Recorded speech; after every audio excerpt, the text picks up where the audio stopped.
5ই September রাজ্যের দুটি কেন্দ্রে পালিত হচ্ছে উপনির্বাচনে ভোটদান প্রক্রিয়া। বক্সনগর ও ধনপুর কেন্দ্রের শাসক দল থেকে শুরু করে বিভিন্ন দলের কর্মী সমর্থকেরা ভোট দিতে দেখা যাচ্ছে সকাল থেকে। একইভাবে ভোট প্রদান করলেন সিপিআইএম প্রার্থী কৌশিক চন্দ। ভোট দানের পর সাংবাদিকদের মুখোমুখি হয়ে বলেন, সড়ক প্রচারের পর থেকে গোটা ধনপুর বিধানসভা কেন্দ্রে সন্ত্রাসের বাতাবরণ সৃষ্টি হয়েছে। 5ই সেপ্টেম্বর সকাল থেকে সিপিআইএম এর বিভিন্ন কর্মী সমর্থকদের ভোট দিতে দিচ্ছে না শাসক দলের কর্মীরা। তার পাশাপাশি দেখা গেছে প্রায় শত শত বহিরাগতদের আগমন রয়েছে ভোট কেন্দ্রে।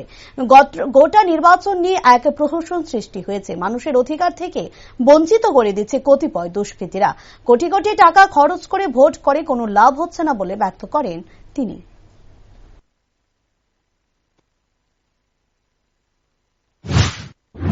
ভোট গ্রহণ প্রথম হলো সড়ক প্রচার হয়েছে, কিন্তু সড়ক প্রচারের পর থেকে সুতাল ধনপুর বিধানসভা কেন্দ্রে 59টা বুথে সন্ত্রাসের বাতাবরণ তৈরি হয়েছে।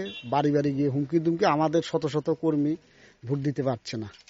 এছাড়া এখন সারা রাজ্যের থেকে বিশেষ করে বিলোনিয়া উদয়পুর সাব ডিভিশনের বিভিন্ন বুথে তারা জ্যাম করে রয়েছে।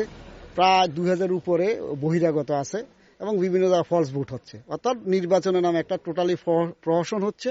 এখানে মানুষটার যে অধিকার সেটা প্রয়োগ করা। আমার একটাই প্রশ্ন, যে ভোটে তারা জিতলো, তারাই আবার পদত্যাগ করলো, তারাই আবার ভোট করেছে, হাজার হাজার সভা করলো, কিন্তু দেখা গেল মানুষকে তারা ভোট কেন্দ্রে ভোট দিতে দিচ্ছে না। বিশেষ করে আপনার ভবানীপুরে রাজনগরের লোকেরা ভোট দিচ্ছে।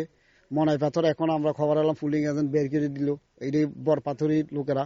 এখানে উদয়পুরের লোকেরা আছে, কাকরাবনের লোকেরা আছে, বিশেষ করে কামরাঙ্গাতলি দশরথ বাড়ি লইয়া এই মানে টোটাল ভোটের নামে একটা প্রহসন হচ্ছে।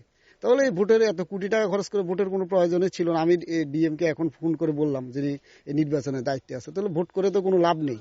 যে ভোটটা করার জন্য যদি করা হয় করছেন, কিন্তু ভোটের নামে প্রহসন করে লাভ নাই। এবং এটা আগামী দিনে আমাদের জন্য ভালো হচ্ছে, কারণ অনেক বিজেপি কর্মীদেরকেও তারা ভোট দিতে দিচ্ছে না এবং নির্বাপুর বুথে বিজেপির কর্মীরা তাদের সামনে ভোট দিতে হচ্ছে। এটা আমাদের জন্য ভবিষ্যতের জন্য লাভ হচ্ছে। কিন্তু এখন বর্তমানে যে গণতান্ত্রিক ব্যবস্থা টোটালি লুণ্ঠিত, প্রশাসন বিশেষ পুলিশ প্রশাসন টোটালি নিষ্ক্রিয়।